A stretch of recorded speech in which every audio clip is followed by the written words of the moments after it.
ఇది 35 మండలాల్లో ఈ స్కామ్ జరిగింది. జనగామ జిల్లా, యాదాద్రి భువనగిరి జిల్లా, మేడ్చల్ జిల్లా 35 మండలాల్లో ఈ స్కామ్ జరిగితే దీని మీద విచారణకు ఒక సిట్ వేయొచ్చు కదా. ప్రతిపక్షాల మీద మా మీద సిట్ల వేస్తున్నారు.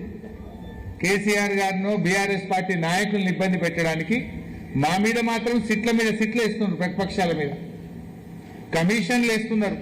విద్యుత్ కమిషన్, కాళేశ్వరం కమిషన్, మా గౌరవ శాసనసభ్యులు కౌశిక్ మీద సిఐడి వేసిండ్రు. బీఆర్ఎస్ నాయకులను వేధించడానికి సిట్టులు, సిఐడిలు, కమిషన్లు, అక్రమ కేసులు, అరెస్టులు బీఆర్ఎస్ మీద చేస్తారు. ఇవాళ రాష్ట్ర ప్రభుత్వ ఖజానాకే చిల్లు కొడతా ఉంటే, ఖజానాను కొల్లగొడతా ఉంటే, 35 మండలాల్లో స్కామ్ జరిగితే దీన్ని ఇప్పటి వరకు బయటకు ఎందుకు తీయడం లేదు?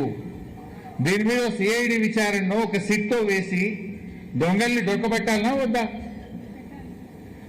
ఏం చేస్తున్నారు? సింపుల్ గా 35 మండలాల్లో కేసు జరిగితే 48 మంది మీద ఎఫ్ఐఆర్ చేసిండ్రు. ఓ 15-16 మందిని అరెస్ట్ చేసిండ్రు. ఇక కేసు మీరు దాచేసిండ్రు. అసలు విషయాలు బయటకు వస్తలేవు. వీళ్ళకి సింపుల్ క్వశ్చన్, భూభారతి పోర్టల్ యొక్క ఎడిట్ ఆప్షన్ ఒక ఆపరేటర్కి ఎట్లా దొరికింది? భూభారతి పోర్టల్ దాన్ని ఎడిట్ చేయాలంటే కేవలం ఆర్డీఓకు, తహసీల్దార్కు మాత్రమే అవకాశం ఉంటుంది. ఇవాళ ఈ కేసులో డబ్బులు కట్టేటువంటి డబ్బులను 10% చూపించి ఆ ఎడిట్ ఆప్షన్ ఒక ఆపరేటర్ ఎట్లా చేసిండు? ఆపరేటర్ చేతికి ఆ కోడ్ ఎట్లా పోయింది?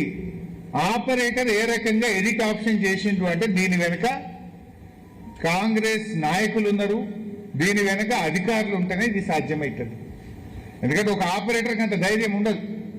ఒక ఆపరేటర్కు ఎడిట్ ఆప్షన్ చేసే అవకాశం ఉండదు. ఒక ఆపరేటర్ ఇదంతా చేసిందంటే డెఫినెట్గా దీని వెనుక అధికార పార్టీ నాయకులు ఉన్నారు, పెద్ద పెద్ద అధికారులు కూడా ఉన్నారు. అయితే